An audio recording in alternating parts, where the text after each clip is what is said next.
თემა, რომელზეც მე ახლა ვისაუბრებ, არ არის ახალი. ლინგვისტები დიდი ხნის წინ საუბრობდნენ ისეთ მოვლენაზე, როგორიც არის მაგალითად ვიტგენშტეინის ხოჭო. მაგრამ მე მინდა რომ ეს ალეგორია ცოტა უფრო განვავრცო და უფრო მეტად ფსიქოლოგიურ რაკურსში განვიხილო. მას ასე მოემზადეთ ჩვენი პირველი ალეგორიისთვის, რომელზეც წინა თავში ვისაუბრეთ. გამჭირდება რომ იყოთ ყურადღებით და თლიანად მიუშვათ თავის ნებაზე თქვენი წარმოსახვის უნარი. მას ასე წარმოიდგინეთ შავი სასახლე, რომელსაც არ აქვს ფანჯრები, არ აქვს კარი, მხოლოდ ესეთი ყრუ კედლებით აშენებული დიდი მასიური სასახლე, რომლის შიგნითაც ცხოვრობთ თქვენ. სასახლე არის უზარმაზარი, სასახლის კედლებზე არის განთავსებული თაროები და ამ თაროებზე არის დაწყობილი ესეთი ლეგოს კუბიკები. ასევე არიან მინდორში სხვა სასახლეები, ანალოგიურად მასიური კედლების და ფანჯრების კარის და ფანჯრების გარეშე, სადაც სხვა ადამიანები ცხოვრობენ. მათაც ანალოგიურად აქვთ თაროები, ამ თაროებზე არის განთავსებული ლეგოს სათამაშოები. ამ შემთხვევაში ლეგოს სათამაშოები არის სიტყვები, რომლითაც ჩვენ ვერბალურ კომუნიკაციას ვაწარმოებთ. წარმოიდგინეთ, რომ თქვენ გინდათ კომუნიკაცია სხვა ადამიანთან. და როდესაც თქვენ გსურთ გარკვეული მესიჯი მიაწვდინოთ, ანუ გარკვეული შინაარსი მიაწოდოთ ამ ადამიანს, თქვენ მას ურეკავთ და ეუბნებით კონკრეტული კუბიკის სახელწოდებებს. მეც არაფერს. ამ ადამიანმა იცის თითეული კუბიკის სახელწოდება და მან ასევე იცის ეს კუბიკი სად აქვს შენახული. თქვენ ამბობთ სახელს, ის მიდის, იღებს თაროდან შესაბამის ნაწილს და ინსტრუქციის თანახმად, ესე საფეხურეობრივად ნაბიჯ აწყობს იმ კონსტრუქციას, რომელსაც თქვენ მას კარნახობთ. შესაბამისად, წინადადება, პარაგრაფი და ადამიანი თავის სასახლეში ხედავს გარკვეულ კონსტრუქციას. თქვენ სასახლეში, როდესაც ამას კარნახობთ, ბუნებრივია, რომ ეს კონსტრუქცია თქვენს აწყობილი გაქვთ. დააკვირდებით ამ კონსტრუქციას და იმის მიხედვით ინსტრუქციას აძლევთ ტელეფონით. თუ მომდევნო რა უნდა იყოს მომდევნო კუბიკი და ასე შემდეგ. შესაბამისად, ორივე იღებთ შედეგს, მაგრამ აი აქ არის საინტერესო, მაგრამ არის ნიუანსი. თემა ის არის, რომ ლეგოს კუბიკები არ არის ჩვეულებრივი ლეგოს კუბიკები, რომელიც ჩვენ ვიცით, უბრალოდ პლასმასით. ცოტა ჯადოსნური კუბიკებია. და რა ჯადოსნური თვისებები აქვს, ეხლა ვაგეთქვით. პირველ რიგში ლეგოს კუბიკებს აქვს ეგეთი ჯადოსნური თვისება, მათ შეუძლიათ გარკვეული თვისებები აიღონ იმ ლეგოს სათამაშო კუბიკებისგან, რომელთა ერთადაც ისინი არიან თაროზე განთავსებული. მაგალითად, თუ გარკვეული სიტყვა, დაუშვათ სიყვარული, დევს თაროზე, სადაც მის მარცხნივ არის სიტყვა მეგობრობა, მარჯვნივ არის სიტყვა ღალატი. წარმოვიდგინოთ, რომ რაღაც თვისებები აქვს ამ მეგობრობას, ღალატს მაგალითად მეგობრობა არის რბილი, ხავერდოვანი, სასიამოვნო. ღალატი არის ისეთი მატერიალისგან ცოტა მჭყლეტია ტექსტურა აქვს. და სიყვარული თავისთავად თავის თვისებების მატარებელია, მაგრამ საინტერესო ის არის, რომ აი იმ კონტექსტში, რა კონტექსტშიც ეს სიტყვა არის შენახული კონკრეტულ ადამიანთან კონკრეტულ სასახლეში, ის გარკვეულ თვისებებს იღებს. სხვადასხვა კუბიკებისგან, მათ ირგვლივ. შესაბამისად,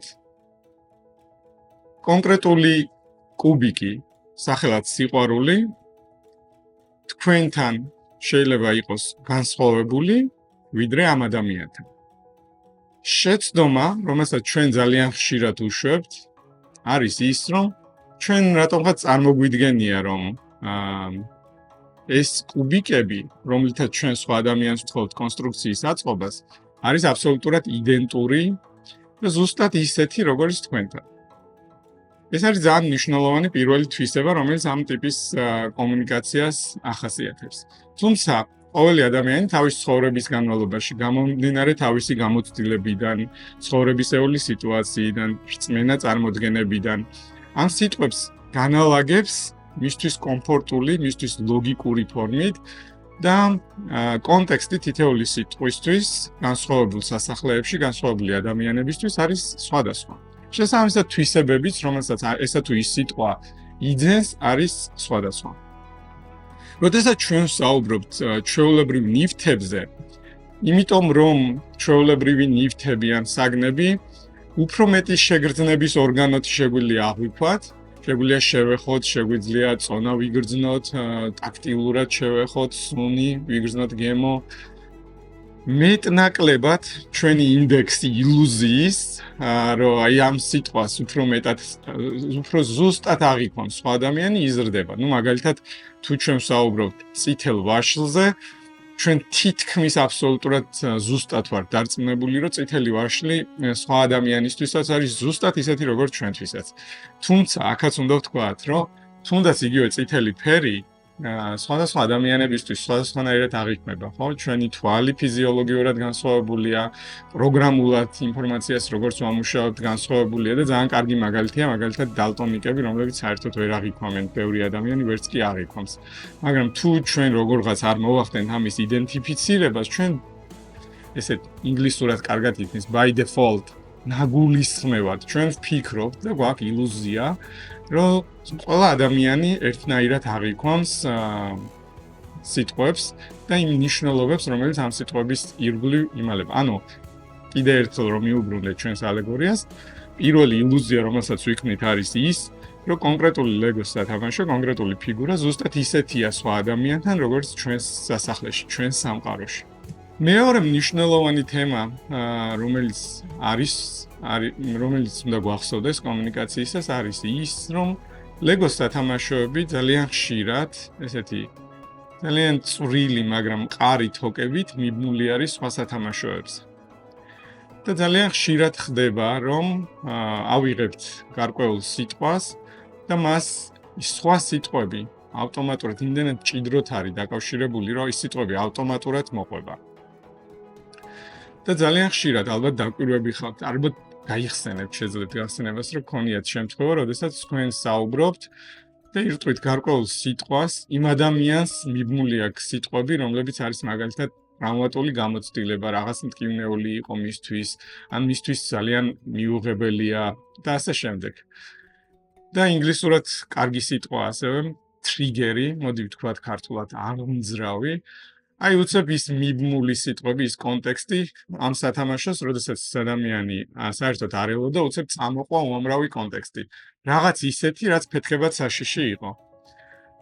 და ამ დროს ხდება ის, რომ ადამიანი, რომელიც ერთ სასახლეში არის, რომელიც კარნახობდა დასახელებებს, ის იღებს ამ სიტყვას და მასთან არაფერი არ ხდება, ამ შვიდად ამაგრებს კონსტრუქციაზე და აგრძელებს საუბარს და მეორე ადამიანთან მთელი ეს კონსტრუქცია აფეთქდა, რაღაც უბედურება ხდება. მოკლედ, ფანძარი გვაქვს, აფეთქება გვაქვს, ის ვინც აწყობდა დაშავებულია, ხო და ეს ადამიანი კიდევ ვერ ხვდება, საერთოდ რა მოხდა. ჩვენ ყოველთვის უნდა გვახსოვდეს კომუნიკაციის დროს, განსაკუთრებით, როდესაც ვისმენთ თემებს, რომელიც აბსტრაქტულ განზომილებებს შეეხება, რაღაც მეტაფიზიკურს შეეხება, რაღაც ისეც, რაც არ არის ხელშესახები, რაც არ არის წითელი ვაშლი. ჩვენ უნდა გვახსოვდეს, რომ რაც უფრო აბსტრაქტულია თემა, უფრო მეტი არის ალბათობა იმის, რომ სხვადასხვა ადამიანისთვის ეს სიტყვა სულ სხვა ადგილას იყოს განთავსებული თაროზე, სულ სხვა კონტექსტი ქონდეს და რაც უფრო აბსტრაქტული არის სიტყვა, მას უფრო მეტი შესაძლოა უფრო მეტი სიტყვა ქონდეს მიბმული აი მუხილავი თოკებით. ანუ უზარმაზარი კონტექსტი მოყვებოდეს. შესაბამისად, მომდევნო თავების განმავლობაში მე ვეცდები ორ რამეს. პირველი, რომ არ გამოვიყენო, ან ნაკლებად გამოვიყენო სიტყვები, რომლებიც შესაძლოა იყოს აბსტრაქტული და მას შეიძლება ბევრი კონტექსტი მოყვებოდეს და ამ კონტექსტში ჩვენ წინასწარ არასდროს ვიცით. შეიძლება იყოს კონტექსტი, რომელიც ფეთქებადია, შეიძლება იყოს კონტექსტი, რომელიც ცოტა სხვა მიმართულებით წაიყვანს ჩვენს საუბარს.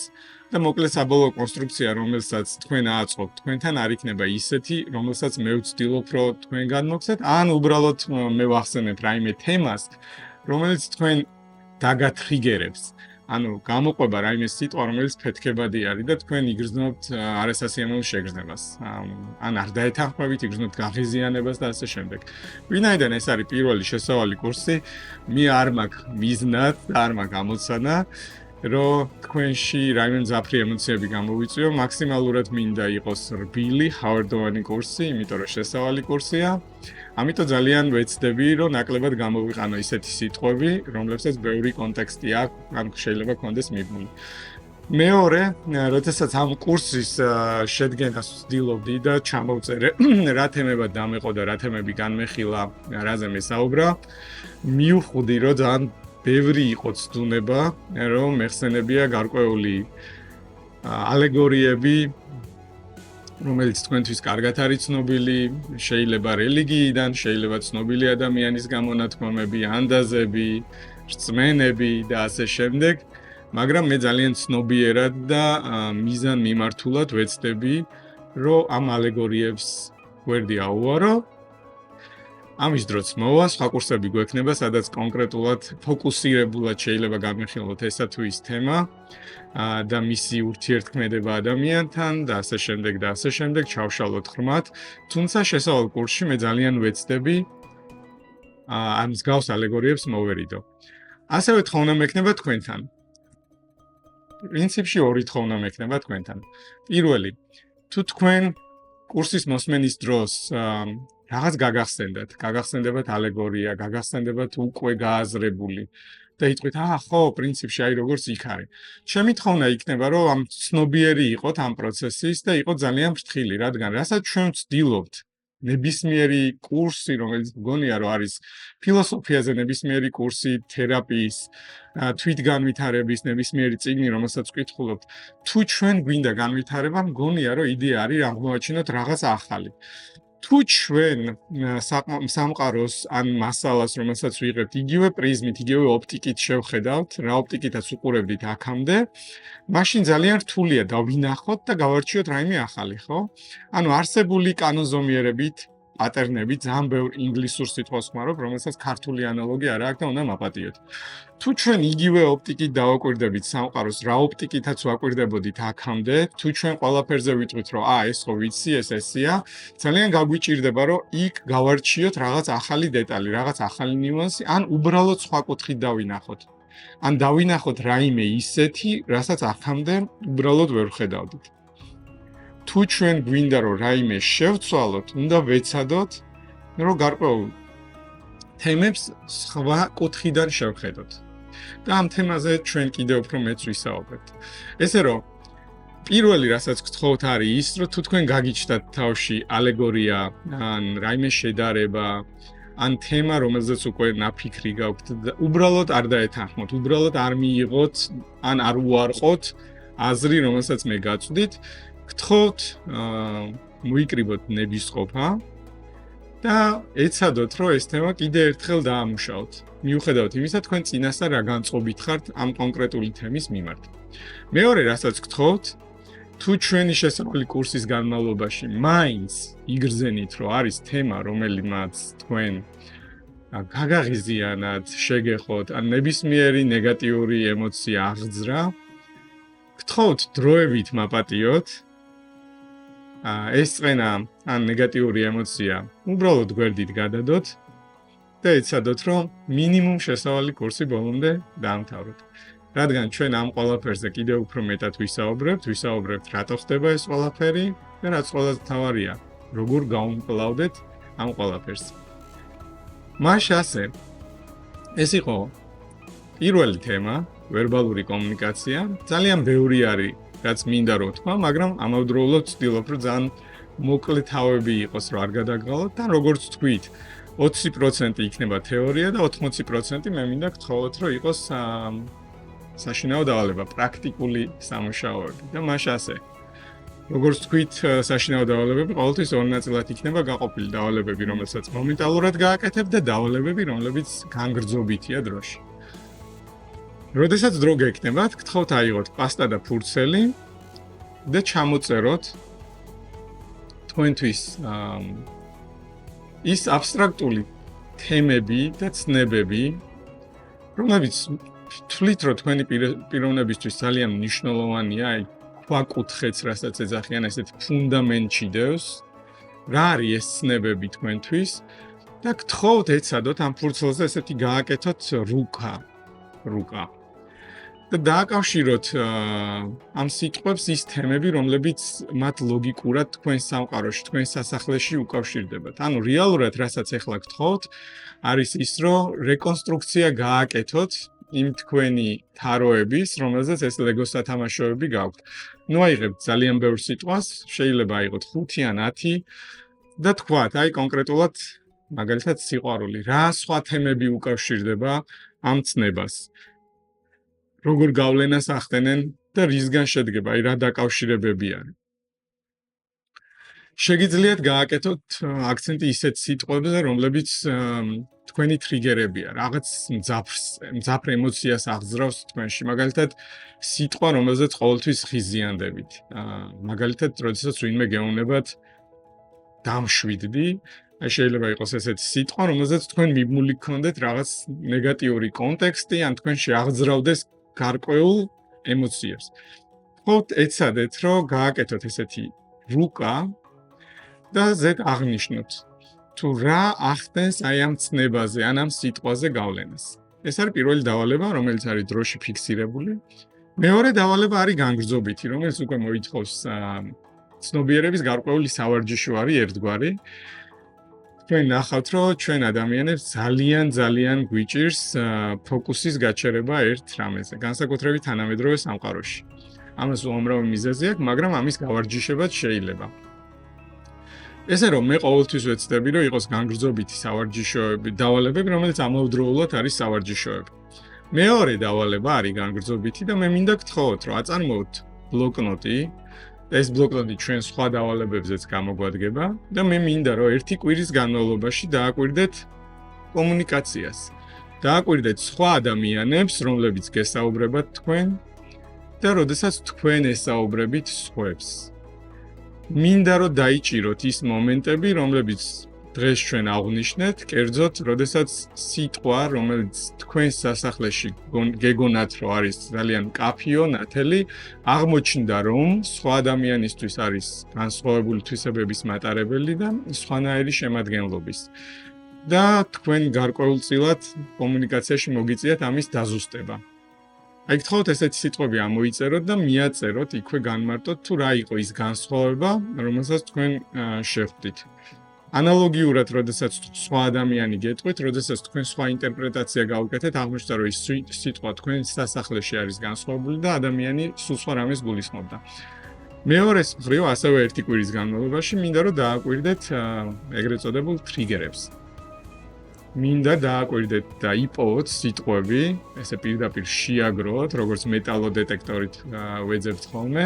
არ არის იოლის საპოვნელი, მე თვითონ მიცდია და არ არის იოლის საპოვნელი, მაგრამ თუ ყურადღებით იქნებით, რა თქმა უნდა, როდესაც დაიწყებთ ამ სავარჯიშოს კეთებას, ამ დავალების კეთებას, ძალიან ხშირად დაგავიწყდებათ, რომ თქვენ ამ პროცესს აკვირდებით, მაგრამ ყოველ ჯერზე უნდა ეცადოთ, რომ თქვენ თავს გაახსენოთ. შეგიძლიათ რაღაც საათში ერთხელ რიმაინდერის დააყენოთ მობილურზე, რომ პერიოდულად გაგახსენოთ, ან წარწერები მიაკრათ კედლებზე, სადაც მუშაობთ, სადაც ცხოვრობთ, რომ პერიოდულად თქვენს ყურადღების ცენტრში მოხვდეს და დაბრუნდეს ეს თემა. და მინდა რომ იპოვოთ სიტყვები, რომლებიც გარკვეულ ემოციებს აღძრავს თქვენში ან სხვაში და ესე მცირე ისტორია მოაყოლოთ, მცირე აღწერა მოაყოლოთ, თუ რა იყო, რასთან იყო დაკავშირებული ეს ემოცია. მაშ ასე, ეს იყო თავი ვერბალურ კომუნიკაციაზე, შევხვდებით მომდევნო თავში. კარგად.